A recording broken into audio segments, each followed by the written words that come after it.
nggak bisa, Pak. Amerika nggak bisa berkata apapun. Pasca naik Ayatullah Khomeini dari revolusi Iran tadi berubah menjadi Republik Islam Iran. Itu naik Ayatullah Khomeini. Semenjak saat itu Amerika dengan Iran tidak lagi bersahabat. Akhirnya apa yang dilakukan oleh Amerika? Semenjak saat itu Amerika memberikan sanksi kepada Iran. Ada sekitar 3.000 sanksi embargo produk ekonomi, embargo ekonomi yang diberikan oleh Amerika kepada Iran. A'udzubillahi minasyaitonirrajim. Bismillahirrahmanirrahim. Assalamualaikum warahmatullahi wabarakatuh.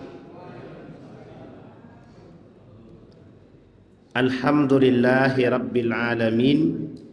Alhamdulillahilladzi arsala rasulahu bil huda wa dinil haq liyudhhirahu 'alad dini kullihi wa kafa billahi syahida. Asyhadu an la ilaha illallah wahdahu la syarikalah wa asyhadu anna Muhammadan abduhu wa rasuluh la nabiyya ba'd. Allahumma salli wa sallim wa barik ala hadzal nabiyil karim. Allahumma salli ala Muhammad wa ala ali Muhammad fil alamin innaka Hamidum Majid. Puji syukur kehadiran Allah dengan mengucapkan alhamdulillahi rabbil alamin. Bersalawat kepada Nabi dengan mengucapkan Allahumma salli ala Muhammad wa ala ali Muhammad fil alamin innaka Hamidum Majid. Ya ayuhan nasu taqu rabbakumul ladzi khalaqakum min nafsin wahidah wa khalaqa minha zawjaha wa batha minhuma rijalan katsiran wa nisaa'a wattaqullaha alladzi tasaaluna bihi wal arham innallaha kana 'alaikum raqiba.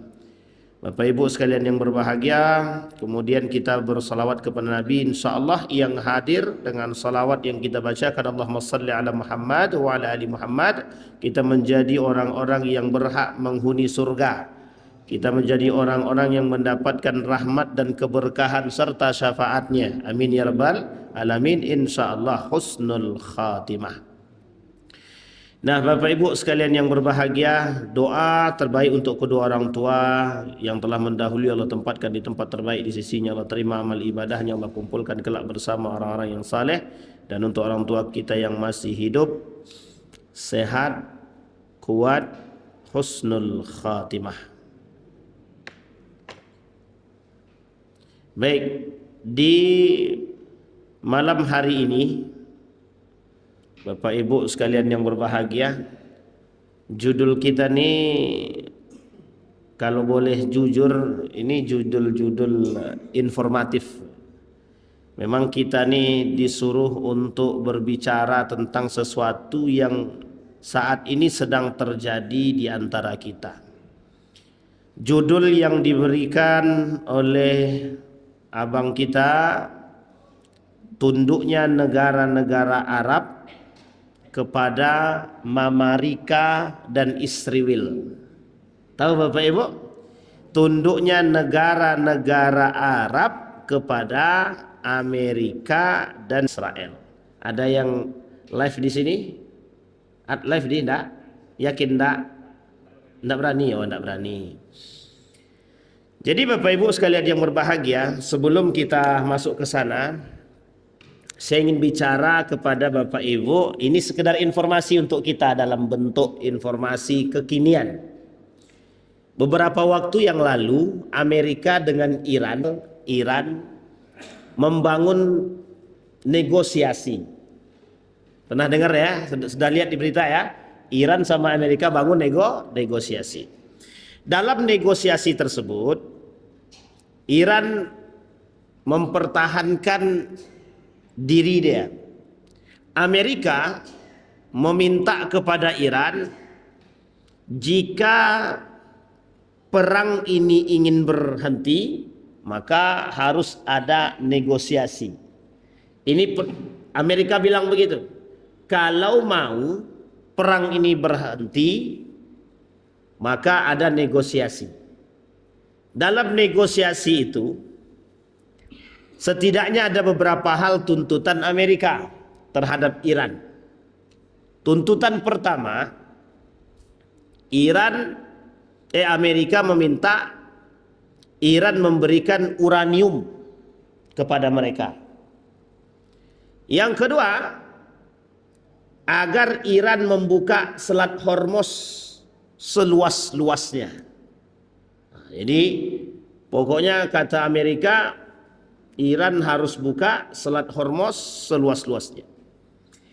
Sebelum saya panjang lebar tentang tuntutan itu, saya sampaikan dulu.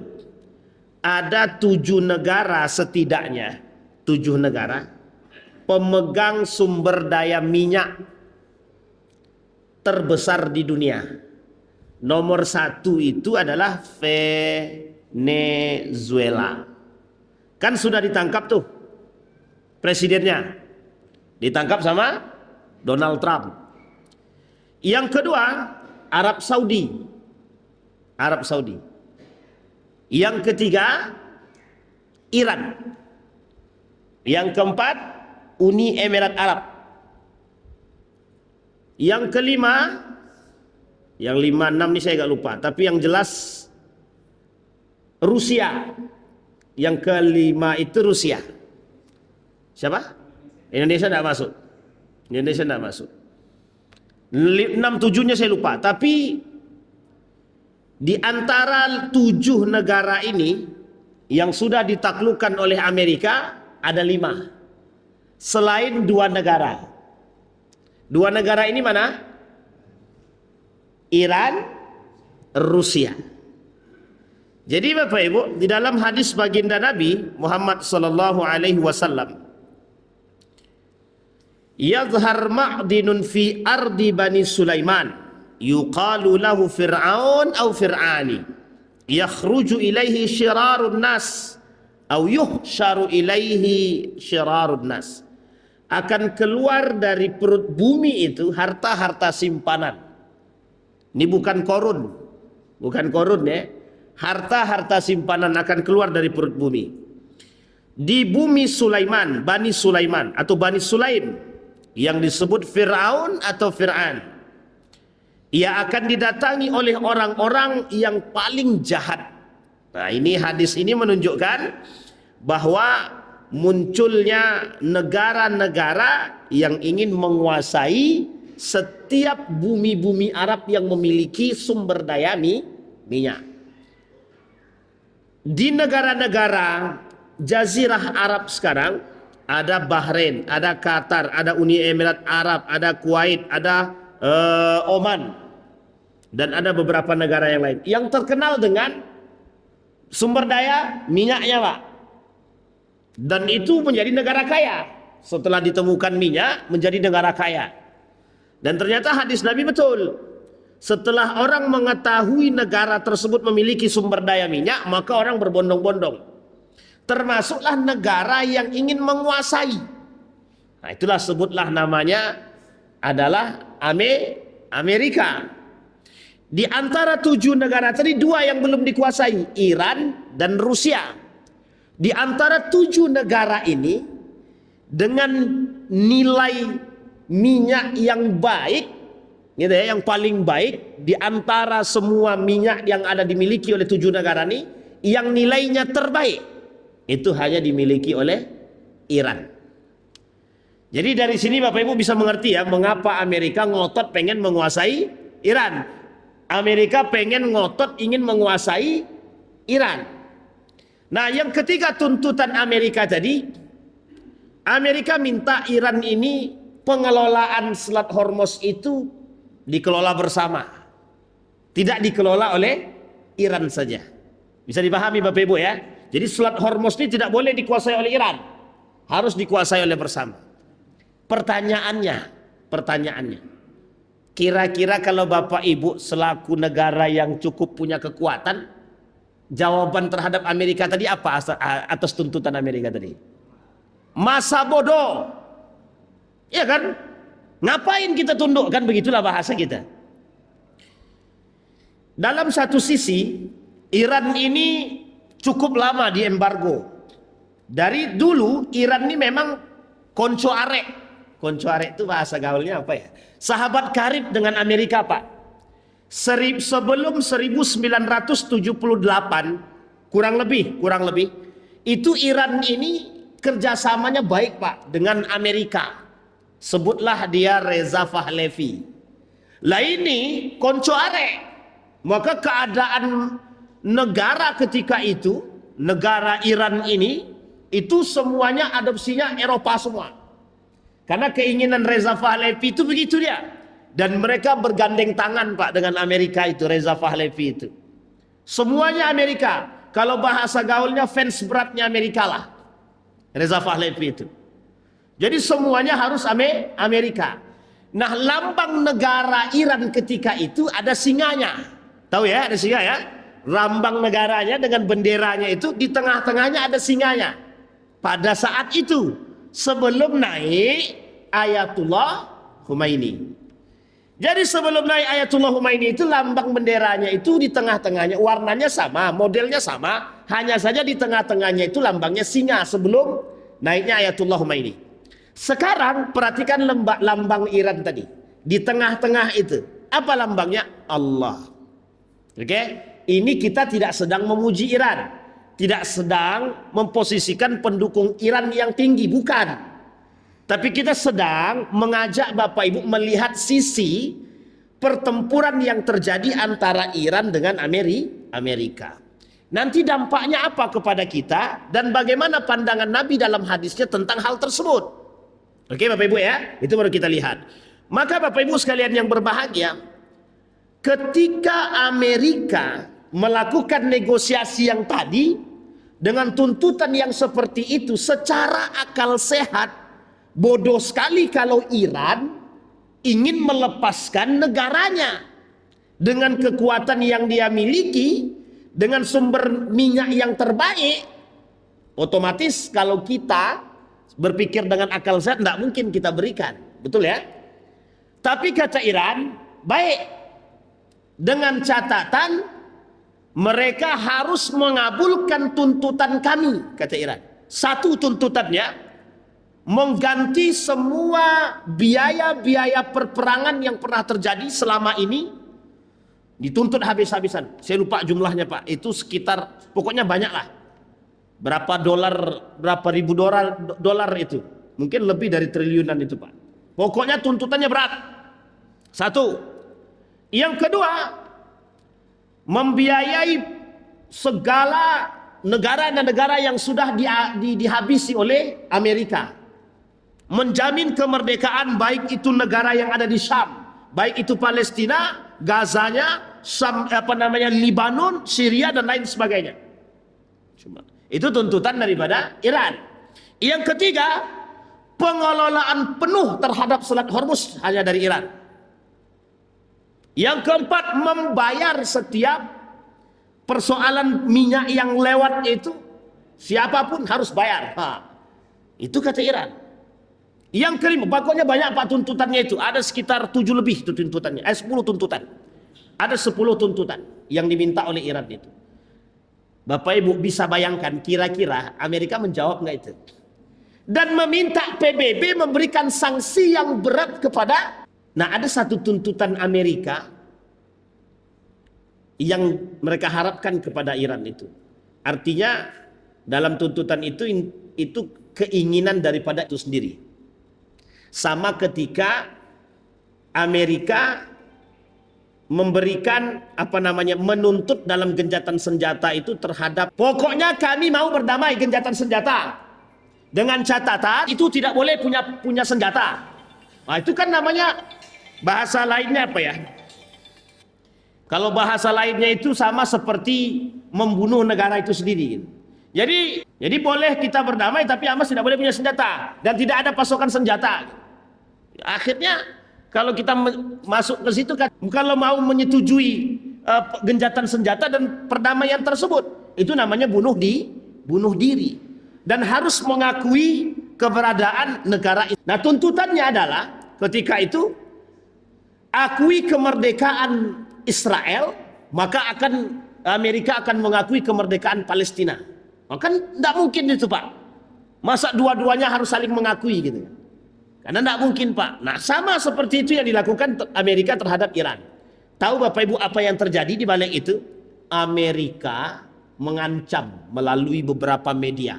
Kalau Iran tidak menyetujui negosiasi ini, maka siapa namanya ini? Negosiatornya ini tidak akan pulang dengan selamat. Wah, itu ancamannya Pak. Tidak akan pulang dengan selamat. Biasa, gaya preman. Jadi gaya preman betul dibuatnya. Kata Iran, kami tantang. Kalau seandainya mereka tidak menyetujui tuntutan kami dan tidak ada keberhasilan atas negosiasi ini, kata Iran, kami akan menyerang mereka lebih dahsyat daripada sebelumnya. Loh, Iran kok ditantang Pak?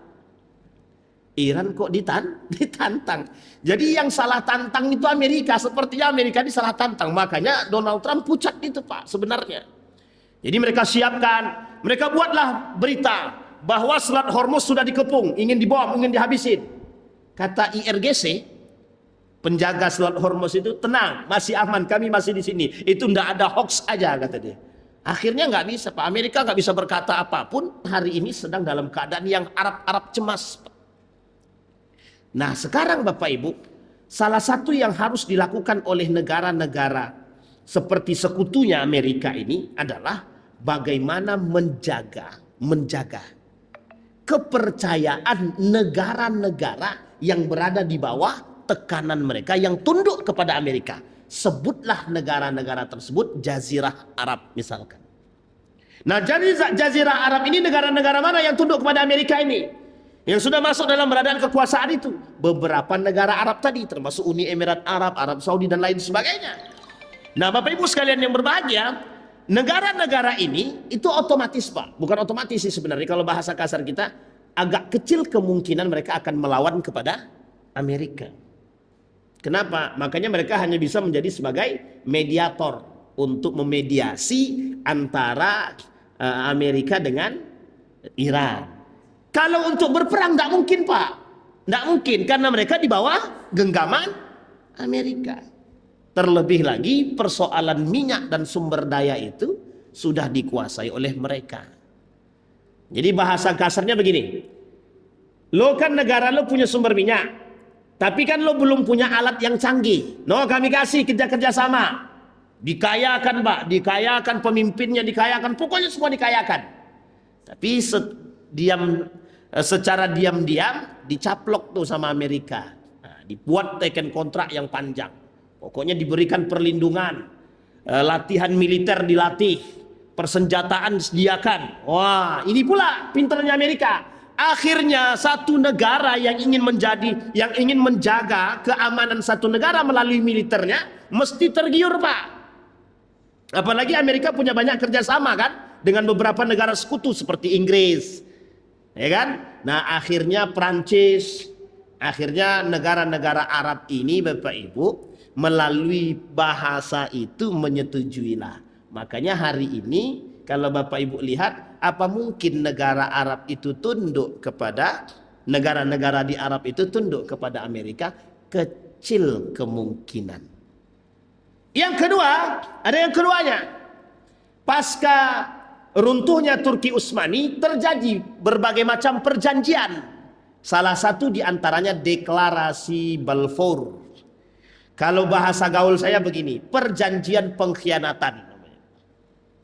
Jadi terjadilah perjanjian pengkhianatan untuk meruntuhkan Turki Utsmani. Negara-negara Arab, bukan negara Arab waktu itu belum ada ya. Yang jelas beberapa para pemimpin-pemimpin yang berdarah Arab itu negaranya belum ada. Tapi negara-negara orang-orang yang berdarah Arab ini terkhusus dari belahan Hijaz itu bekerja sama dengan Inggris. Kerjasamanya dengan siapa? Inggris. Untuk meruntuhkan Turki Utsmani. Setelah Turki Utsmani runtuh, ternyata, ada ternyatanya, Inggris berkhianat.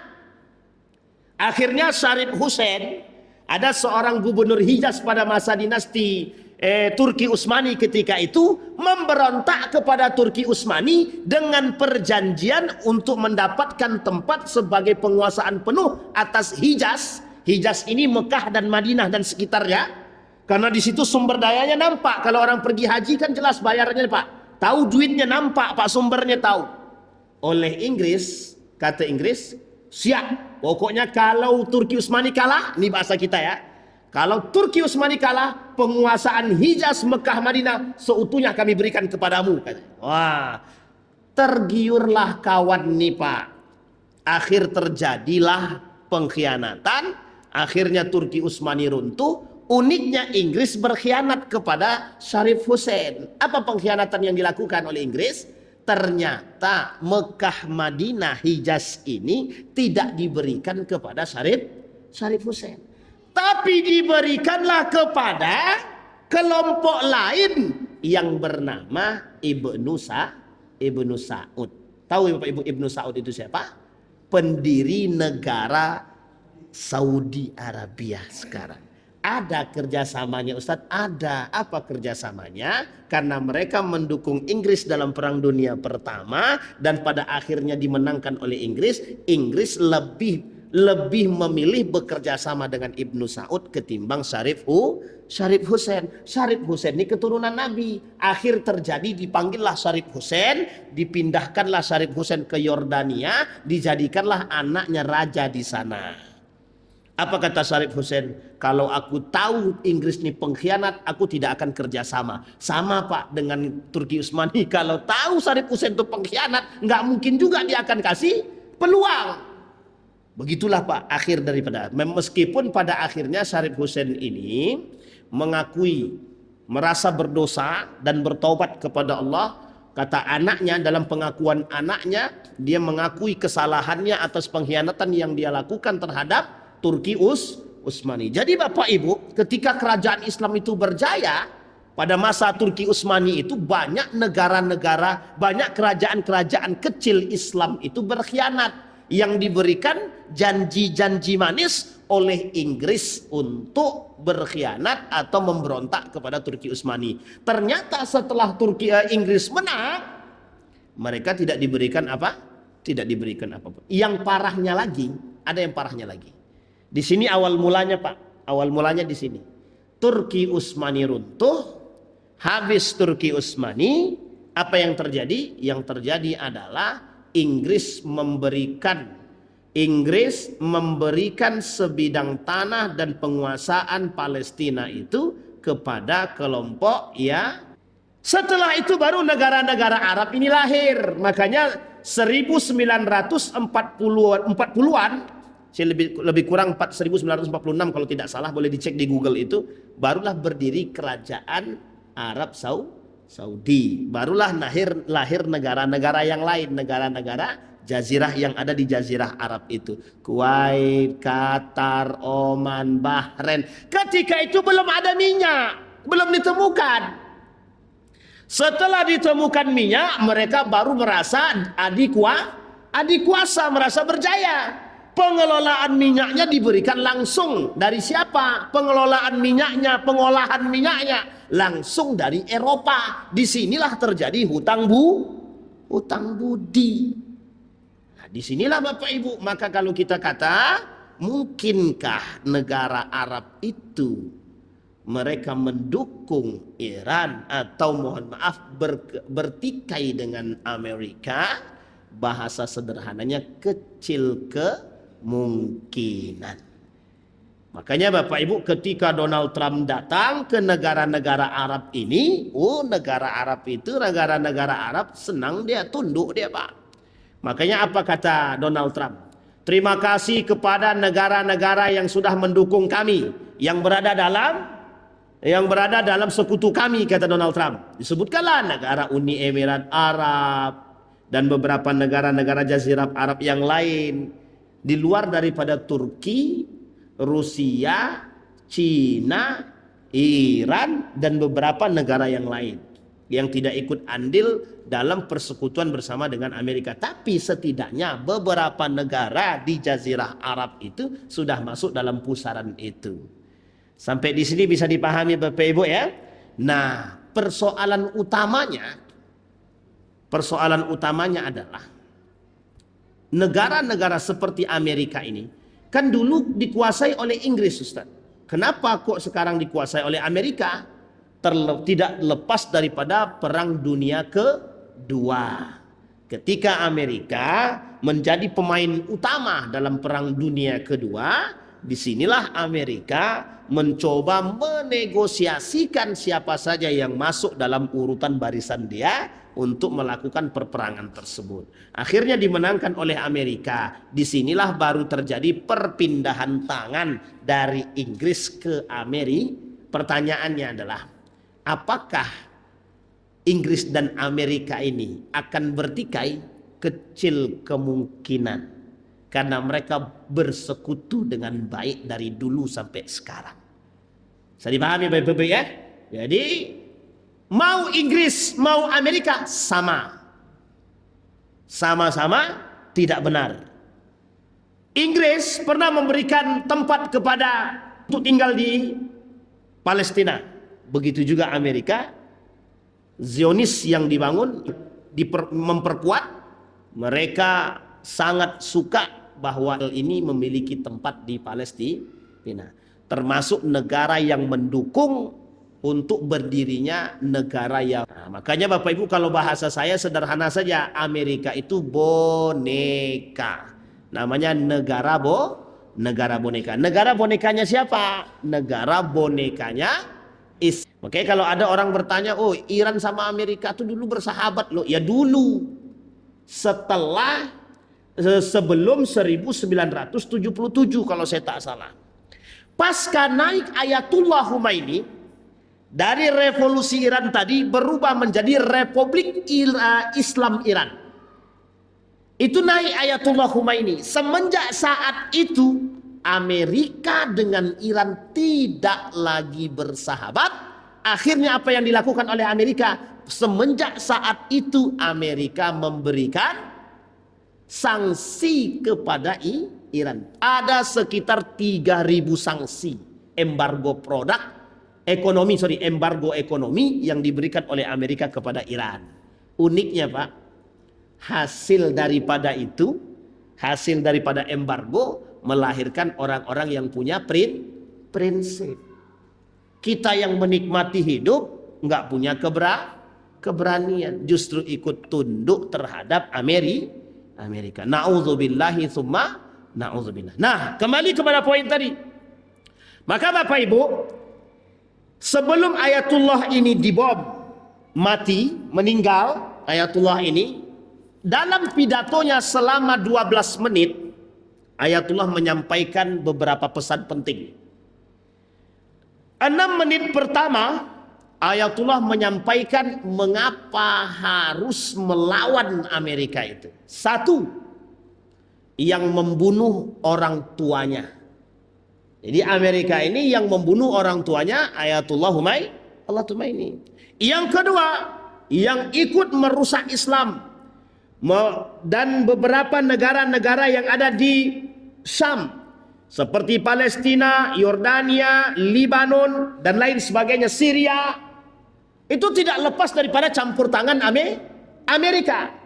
Maka dari sekian banyak yang dia sampaikan selama 6 menit tersebut, dia mengatakan bahwa Amerika ini seperti yang dikatakan oleh Nabi tadi, akan datang negara-negara yang mereka adalah penjahat, ingin menguasaimu karena Anda punya sumber minyak. Ternyata yang dimaksud oleh Nabi siapa? Amerika dan Israel, beberapa negara yang ingin berkuasa atas tersebut.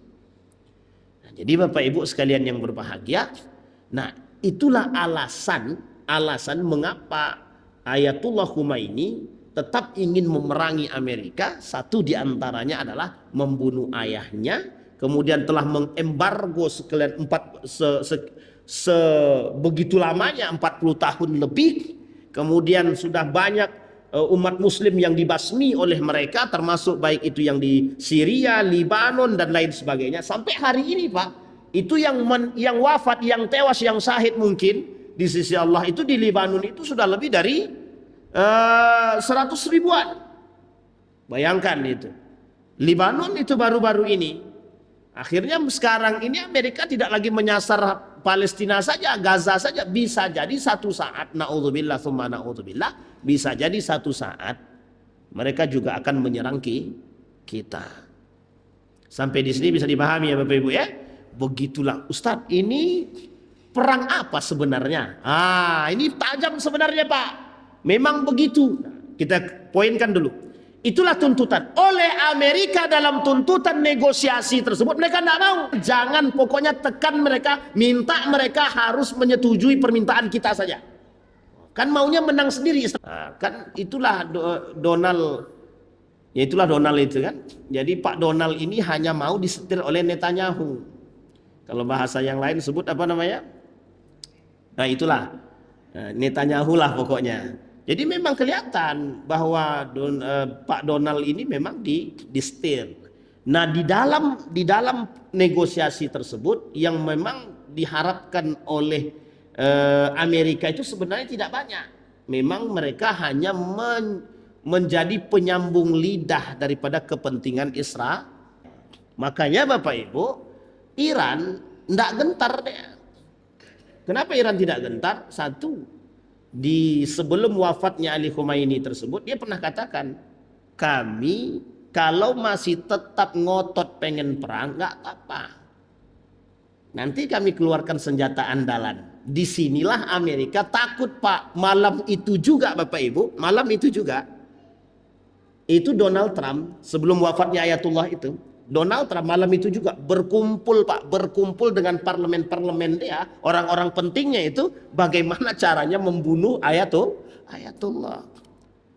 Kalau tidak diambil alih, kalau sempat kita perangi, jadi kalau kita berperang, terjun langsung ke Iran, maka bisa dipastikan ribuan tentara Amerika akan mati.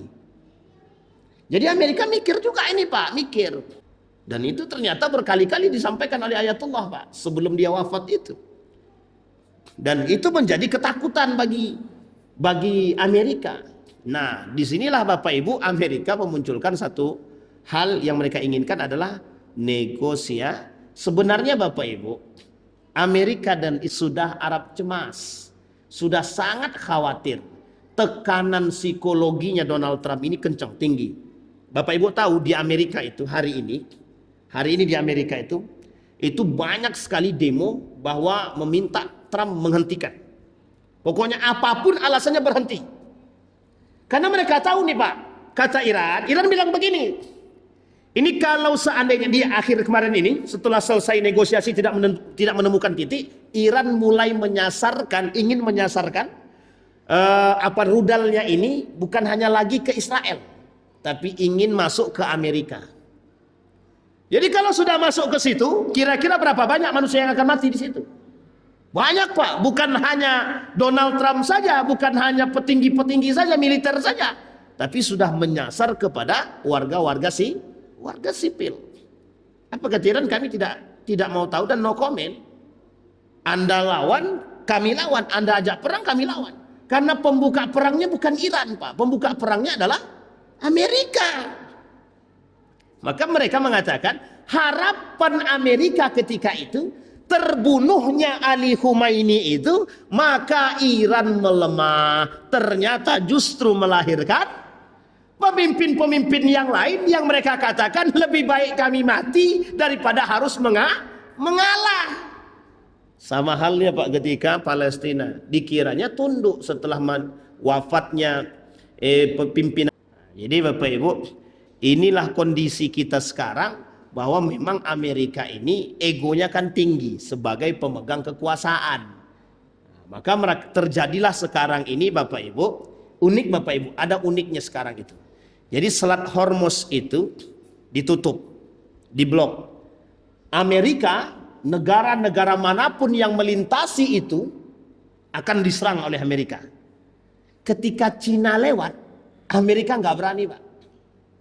Jadi ketika Cina lewat dibiarin Pak. Ketika Cina melewati Selat Hormuz itu dibiarin. Kenapa dibiarin? Karena kalau sempat disenggol, Cina ikut campur perang, Amerika makin hancur Pak.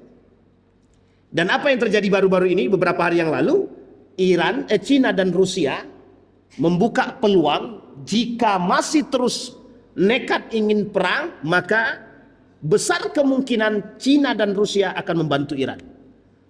Meskipun terlepas daripada persoalan mereka mau seperti apa, tapi kan mereka juga pengen menjadi pemain kan. Artinya mencari keuntungan di balik perang itu kan penting juga, kata Cina dan Rusia kan begitu Pak. Tidak mungkin kami diam-diam saja kan begitu. Tapi setidaknya begitu.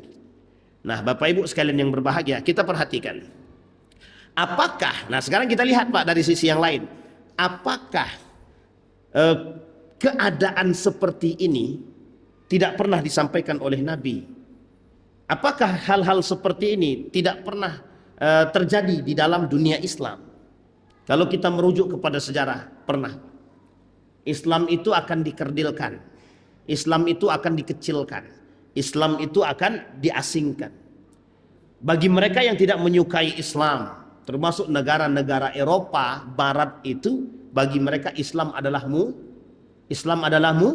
musuh terberat mereka. Jadi Bapak Ibu, kalau kita merujuk kepada sejarah, mereka tidak akan pernah melupakan sejarah bahwa Islam inilah yang pernah menyakiti mereka dalam pandangan mereka. Ketika Islam berani menundukkan Konstantinopel, Persia, dan lain sebagainya, itu bagi mereka rasa sakit hati yang tidak pernah hilang. Makanya ketika mereka berhasil menundukkan Turki Utsmani, kebahagiaan yang mendalam yang mereka rasakan. Sampailah hari ini 100 tahun lebih, mereka berjaya berkuasa atas Islam itu sendiri. Nah betul kata Nabi Bapak Ibu, kelak kata Nabi, umat Islam itu akan dikepung. Dikepung oleh negara-negara yang ingin mematikan api Islam itu sendiri. Tapi ingat, kita masih punya Allah. Liyutfi'u nurallahi biafwahihim wallahu mutimmu nurih walau karihal kafirun. Ketika mereka orang-orang kafir ini ingin memadamkan api-api Islam itu, mereka lupa ada Allah yang selalu akan menghidupkan api-api tersebut. Wallahu mutimmu nurihi. Allah akan tetap eksis menghidupkan cahaya-cahaya tersebut dalam tubuh siapa? Orang yang betul-betul beriman Pak. Nah kalau kita lihat fase pertumbuhan Islam dan perkembangannya, oh itu sangat jelas Pak.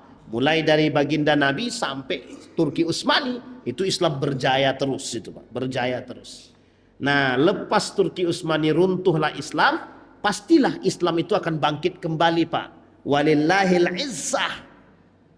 Bagi Allah itu adalah kemuliaan.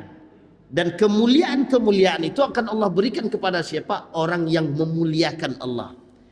Nah Bapak Ibu sekalian yang berbahagia, terlepas dari persoalan perdebatan kita hari ini di media sosial tentang orang-orang yang mau mendukung ataupun mohon maaf mereka menolak Iran itu, yang jelas Bapak Ibu, ketika ada satu pertanyaan, tadi saya baca begini, saya dengarkan videonya begini. Ketika di Aljazair, kalau saya tidak salah di Aljazair itu, atau di mana saya lupa, pokoknya berbahasa Arab. Dalam wawancara tersebut ditanyakan tentang persoalan mengapa mereka menyerang Amerika. Mereka jawab, ini pertanyaan macam apa? Pertanyaan macam apa? Mengapa kalian tidak bertanya kemana negara-negara Arab? Mengapa mereka tidak membantu kami? Mengapa mereka tidak membantu Gaza, Palestina, Libanon, Syria? Mana negara-negara Arab? Kenapa kalian bertanya tentang kami? Kenapa kalian tidak bertanya kemana orang-orang itu? Bayangkan Pak, sampai sebegitunya dia sampaikan. Dia katakan bahwa kemana negara-negara Arab ketika kami disiksa, ketika kami diserang, ketika kami diperang, Libanon, Syria, Yordania, Palestina, Gaza, kemana negara-negara Islam? Sampai ada satu video yang saya baca terakhir itu, ketika mereka ditanya tentang persoalan dalam perang, selama kami dikuasai oleh, kata orang-orang Palestina, selama kami dikuasai, kemana orang-orang yang mengaku Sunni? Itu pertanyaannya besar Pak. Pertanyaan, kemana orang-orang yang mengaku Sunni? Pertanyaannya yang sampai saat ini, adakah negara-negara yang mengakui Sunni yang berperang dengan Amerika selain daripada Yaman dan Turki? Hampir tidak ada Pak. Hampir tidak ada. Negara yang ikut andil membantu selain daripada Iran tersebut ada dua negara. Turki, satu lagi Satu lagi Pak, Yaman. Yaman tak memiliki kekuatan apapun. Ketika Yaman ini hanya bisa mendoakan, kekuatannya tidak sekuat negara-negara yang lain, apalagi Turki. Turki memiliki kekuatan. Turki kemudian mengancam. Sampai hari ini Turki sudah memblokir. Sampai hari ini Turki sudah memblokir. Nah, ini poin penting Pak. Nah yang kedua, satu-satunya negara yang hari ini berdiri konsisten untuk melawan mereka, terlepas untuk kepentingan Gaza ataupun bukan, yang berani melawan para penzolim-penzolim itu adalah Iran. Sehingga Bapak Ibu sekalian yang berbahagia, ketika ada orang bertanya, jangan dukung Iran. Nah terus kami mau dukung siapa? Dukung Amerika? Lebih parah lagi. Makanya sekarang Bapak Ibu di beberapa negara itu, termasuk di negara-negara Jazirah Arab itu, para ulamanya sedang berdebat Pak. Berdebat. Ulama yang benci dengan Iran ada, ulama yang menjunjung Iran ada. Sekalipun kami berbeda, tapi hari ini negara yang berani melawan Amerika adalah Iran, katanya begitu Pak. Itu di negara-negara yang mohon maaf condong kepada mohon maaf mazhabnya Imam Ahmad ibn Hambali. Dengan lantang Syekh Al-Maghazi mengatakan, memang kita berbeda dengan mereka, tapi Tuhan kita sama, agama kita sama. Terlepas daripada penyimpangan mereka, tapi hari ini yang berani berada pada posisi terdepan, garda terdepan yang melawan Amerika. Bayangkan Pak. Maka kata TGB juga begitu, Tuan Guru Bajang. Mendukung Iran bukan berarti menjadi Syiah. Wah, tapi memang akan lahir orang-orang yang melemahkan kita, itu akan lahir Pak. Akan lahir di sisi kita orang-orang yang tidak suka, tidak berbuat apa-apa, tapi melemahkan, itu akan lahir. Allah cuman makanan aja pun, ngapain kita boikot cuman makanan, nggak ada kaitannya juga kali. Itu tandanya orang-orang munafik begitu dia. Sama dengan Iran. Ketika Iran datang dengan posisi gagahnya menentang Amerika, datang kelompok-kelompok tertentu mengatakan, jangan dukung Iran, mereka telah membunuh ribuan umat-umat Sunni. Itu pula yang digadang-gadangkan. Tapi ketika Amerika membunuh ratusan ribu manusia yang ada di Gaza, Libanon, mereka tak bersuara Pak. Tidak bersuara. Bahkan ada satu anekdot kemarin ini, tapi saya tidak mau menyebut nama. Uniknya lagi mereka katakan, mencium pantatnya Amerika lebih baik daripada harus membela negara Iran. Mencium pantatnya Amerika lebih baik daripada mendukung Iran. Itu kira-kira parah apa tak parah itu? Itu bukan parah lagi Pak. Nah baik, sekarang kita tutup. Maka kata baginda Nabi, kelak umat muslim ini akan dikepung oleh negara-negara yang rakus. Mereka kehausan, kelaparan, ingin memangsa kita, seperti posisinya binatang buas ingin memangsa makanan. Nah sama seperti sekarang keadaannya. Umat muslim lemah, tak mampu berbuat apa-apa. Kita dikelilingi negara-negara yang ingin merusak kita, ingin memakan kita dan memangsa kita. Itu karena disebabkan, bukan berarti jumlah kita sedikit, bahkan kita banyak. Tapi kata Nabi, kita lemah. Kelemahannya adalah kita terlalu cinta terhadap dunia, tapi kita lupa dengan Allah. Kita cinta terhadap dunia, kita takut kematian, tapi kita memperkaya diri. Bapak Ibu, ini pernah terjadi pada masa dahulu. Pada masa dinasti Yarmouk, saya pernah ceritakan ini di beberapa tempat. Bahkan ketika pada dinasti Yarmouk tersebut, Bapak Ibu, ada satu cerita yang sangat menyedihkan. Apa kata rajanya ini, khalifah ini?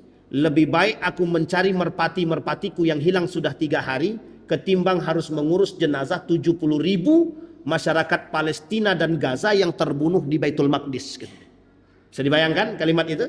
Jadi bagi dia lebih penting mencari merpati yang hilang sudah 3 hari, ketimbang nyawa orang-orang Palestina yang sudah terbunuh sebanyak 70.000. Bayangkan Bapak Ibu, darahnya setinggi lutut kuda perang. Darahnya di Baitul Maqdis itu setinggi lutut kuda perang. 70.000 manusia yang dibunuh ketika itu. Apa kata jawaban daripada khalifah tadi? Merpatiku hilang lebih penting untuk dicari, meski yang sudah 3 hari. Makanya Bapak Ibu, kalau kita sekarang boleh katakan generasi-generasi yang sekarang cinta terhadap dunia ini, para pemimpin-pemimpin yang cinta terhadap dunia ini, mereka tidak ubahnya seperti perilakunya dinasti Yarmuk pada masanya, yang lebih mementingkan merpati dunia mereka. Nah Bapak Ibu, tak salah ketika ini terjadi. Maka Bapak Ibu, kata Nabi, sebab di antara musabab yang lain, Amerika untuk menghancurkan Islam itu tidak bisa langsung menghancurkan Islam, tidak bisa. Mereka hancurkan Ka'bah langsung, tidak bisa. Mereka langsung hancurkan Masjid Nabawi, tidak bisa. Karena itu bermasalah Pak. Kalau itu yang sudah mereka serang, maka umat Islam sedunia ini akan bergerak Pak. Maka Amerika nggak mau begitu. Caranya adalah orang-orang yang maka hancurkan satu persatu. Sehingga umat Muslim ini sudah tidak lagi bersatu, tidak kuat. Nah disinilah apa yang harus kami lakukan. Yang harus dilakukan adalah melalui jalur diplomatik. Nah apa saja jalur diplomatik tersebut? Hubungan internasional tadi bisa sifatnya sumber daya alam, bisa sifatnya politik, bisa sifatnya yang lain. Nah itulah yang dilakukan oleh Amerika hari ini untuk menguasai negara-negara Islam tadi. Bangun dulu kesepakatan ekonomi atau hubungan ekonominya. Yang kedua, bangun hubungan politiknya. Nah kalau ini sudah terbangun, sudah ada chemistry-nya, bantu dia, bantu. Apapun kekurangan dia, bantu. Sehingga terjadilah istilah hutang budi. Dan dijebaklah dengan, mohon maaf, pinjaman-pinjaman. Makanya kalau kita boleh mengatakan, ini mohon maaf bahasanya agak cukup sedikit kurang-kurang baik. Kalau bahasa lainnya adalah sapi perahnya Amerika itu adalah negara-negara Arab itu. Bisa dipahami ya Bapak Ibu ya? Kalau dia tak punya duit, dia datang, bro, minta duit bro. Ada tak ada duit, kasih. Makanya Bapak Ibu, kita sekarang ini sedih kita dengan negara-negara Arab itu. Maka pertanyaannya kembali kepada judul kita, mengapa negara Arab itu tunduk? Jawabannya yang tadi Bapak Ibu. Nah Bapak Ibu sekalian yang berbahagia, ketidakkonsistenannya kita terhadap agama kita, ketidakkuatan kita berpegang teguh dengan nilai-nilai agama, mudah bagi mereka untuk menggoyang kita, sehingga mudah bagi mereka menyimpangkan kita dari agama kita sendiri. Salah satu cara mereka adalah dengan membuat kita cinta terhadap dunia. Maka Bapak Ibu, salah satu sumber masalah ra'su kulli khati'atin, kata Nabi, hubbud dunia, cinta terhadap dunia, ra'su kulli khati'atin, sebab musabab akar permasalahan terhadap segalanya adalah cinta terhadap dunia. Saya kira itu saja Bapak Ibu, mudah-mudahan bermanfaat, cukup lama, mudah-mudahan menambah pengetahuan kita, mudah-mudahan kita menjadi orang-orang yang mau berpikir dan insya Allah memunculkan akal sehat. Insya Allah kita semua yang hadir husnul khatimah dan melahirkan generasi-generasi pejuang, insya Allah kelak, insya Allah kita termasuk orang-orang yang bisa memperjuangkan agama dan negara. Amin ya rabbal